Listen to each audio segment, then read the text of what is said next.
Hello, I'm Jeremy, and today we're going to take a look at the 24th in my series of Spiel des Jahres, or German Game of the Year award winners.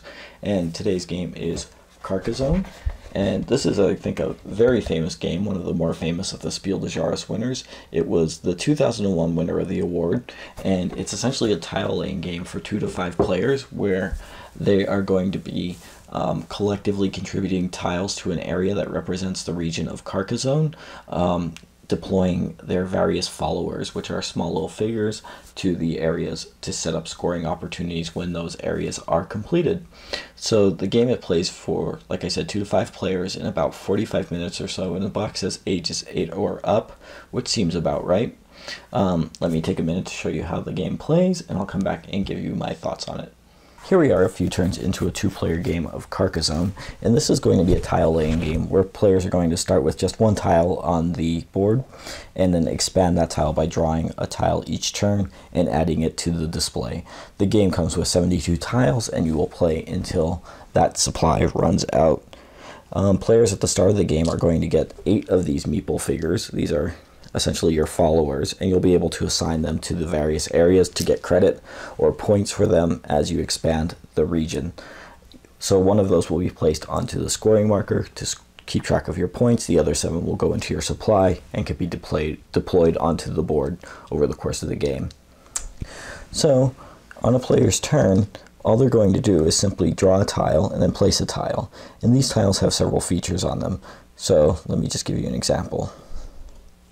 So you can see here, this tile, for example, has 3 of the 4 features that are essentially found on these tiles. There is a city space, the brown area here. There's a green field. There's a white road. And you'll notice that some of these city spaces also have pennants on them. And finally, the last type of space are these cloisters, which look like this. And I should also mention these, which are essentially ending of roads. These are like intersections. So this road ends here, this road ends here, and this road ends here. So those are the various types of tiles in the game. And when you're placing a tile, you have to match up features to features. So roads have to connect to roads. Forests, or rather pastures, have to connect to pastures, and cities have to connect to cities. Those are the main placements. Also, it just has to connect to the grid as it's been built thus far. So if this player, for example, drew this, they would be able to place it here because the pasture connects to a pasture, the road connects to a road. And in doing that, what they would do, first of all, they have the option to place down another figure, and that could be placed on this particular tile 2 ways. They could either claim a road and make this follower into a thief who will essentially steal from people who pass on that road, or they could lay the farmer down, or lay the figured follower down and declare it a farmer, who essentially will score points at the end of the game for every completed city within the field that it touches. So let's say they lay that down, and then that will trigger a scoring for this road, because you can see here that there's an endpoint here, and this road connects all the way over to here. So whenever a road is entirely enclosed, any figures that are on it will score. And I should mention that you can't place a follower directly on a part of a feature that's already been claimed. So for example, if the yellow player placed this tile here, they could not place here and also score that road because it's already been claimed.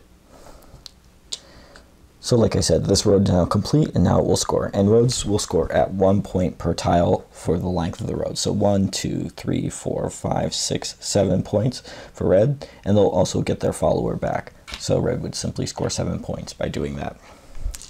Then it would be the yellow player's turn. They draw, and they get this here, which is part of a city and a large pasture.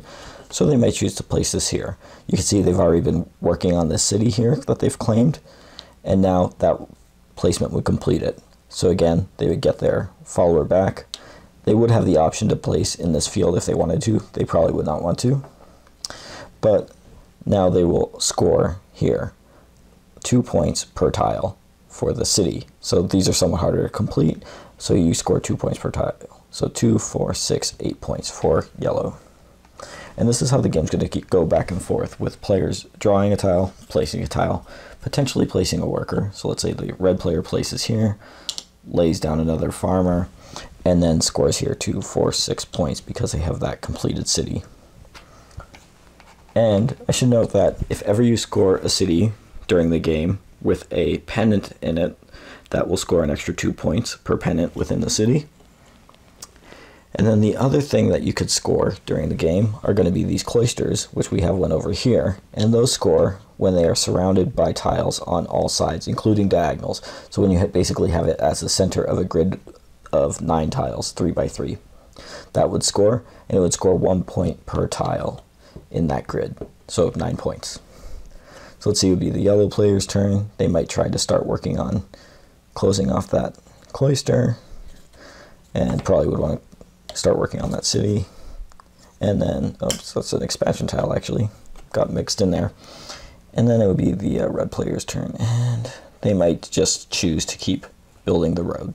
So this is just going to go back until the tile supply runs out, and then there's going to be an endgame scoring. And the way that the endgame scoring works is that figures left on the board will score points for anything that is still in progress. Also, your farmers, which you'll lay down during the game, will score points as well. So the way that this works is that, first of all, anybody on a cloister will score points, 1 point per tile within the 3 by 3 grid that I described. So here it would be 1, 2, 3, 4, 5, 6 points for yellow. Then, incomplete cities, you'll score 1 point per tile instead of 2 points because it's incomplete, plus 1 point for pennant. So here the yellow player will get 1, 2, 3 points.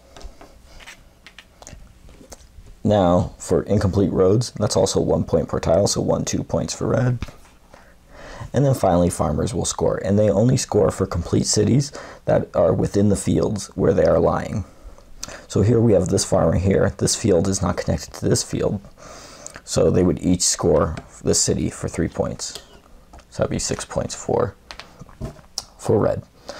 Whoever would have the most points at the end of the game would be the winner. I should note that although you typically would not be able to place a figure within an area that's already been claimed, so let's say here the red player had played and claimed the city, sometimes those will become connected over the course of the game. So let's say later then the yellow player placed here and claimed that part of the city. They are still considered 2 distinct cities. However, if later either player played a tile here, now they would both be connected with that city, and when it was completed, as long as there was 1 of each, they would both score. If ever a situation arose where somebody had 2 or more, simply had more followers within a city or within a field or a road than the other players, the person with the majority would get all points for that region. No other players would score points for that region. So that's just one other wrinkle in the rules. Otherwise, it's simply, draw a tile, place a tile, and score points whenever you complete a feature, or score points at the end of the game for incomplete features. And that's how you play Carcassonne. Okay, so that is Carcassonne, and I think it's easy to see why this has become such a popular staple in hobby board gaming, especially as a game that's used to introduce new gamers to hobby board gaming, which is right in line with what the Spiel des Jahres as an award is trying to accomplish. When you first start to play the game, it's very simple. You just draw 1 tile, place 1 tile. You have to match it up with what's already there. As an activity, it almost feels like constructing a jigsaw puzzle. And for beginners, it's often played in a manner that just feels almost collaborative, where each player is just trying to contribute to the map, doing what they can to score points by claiming areas, but generally staying out of each other's way as they do that. But then as players continue to play the game, it becomes apparent that sometimes the best move is to try to weasel in on other people's work. Although you can't directly place in the same area as another player, what you can do is place adjacent to it and then try to connect those 2 regions, so you score off of the work that they've already laid down. And that's an advanced strategy, and the fact that this game has those kind of legs, so that as you play it your strategies will develop, I think is really an asset to it. Not many games could claim that kind of ability to work both almost cooperatively and in a cutthroat manner. So that is a definite strength of the game. And of course, there's some luck of the draw in drawing tiles, and there's some, the fact is that the game is, as a base game, relatively simple, but the game is almost more of a system at this point. The game probably has about, 2 2 or 3 dozen expansions or spin-off games at this point, if not more. And because of that, you could make the game as complex as you want to by adding on those expansions or playing the spin-off games. When I tend to play this game, I tend to not to play the base version. I usually will add in the first 2 expansions, which are the Trader and Builders expansion and the Inns and Cathedrals expansion, and those bring the game up to a level where I feel like it's becomes more interesting and more challenging for me. It gives me more things to consider. As a base game, I think that it's something that's great to introduce people to, and then it gives players room to grow, and I think that's terrific. My favorite incarnation of this game is actually the Carcassonne Hunters and Gatherers version, which is a standalone version, and it just essentially feels like the base game with a few expansions thrown in. It just modifies some of the basic rules, but it feels like a new experience, and that's just my favorite version of it. But this is a game that I'm usually very happy to play. It's something that I've enjoyed playing most of the time that I've been a hobby gamer. It's been out now for something like 15 years, and it never has really gone out of rotation. And it's something that I feel comfortable bringing out with mixed groups, both gamers or people who are new to the hobby, and that's terrific. I think that's what the Spiel des Jahres is trying to accomplish. So the game, I think, is an exemplary example of what the award is meant to do, and it's a game that still brings me enjoyment 15 years after I first played it, and you can't ask for much more than that. So those are my thoughts on Carcassonne, and thanks for watching.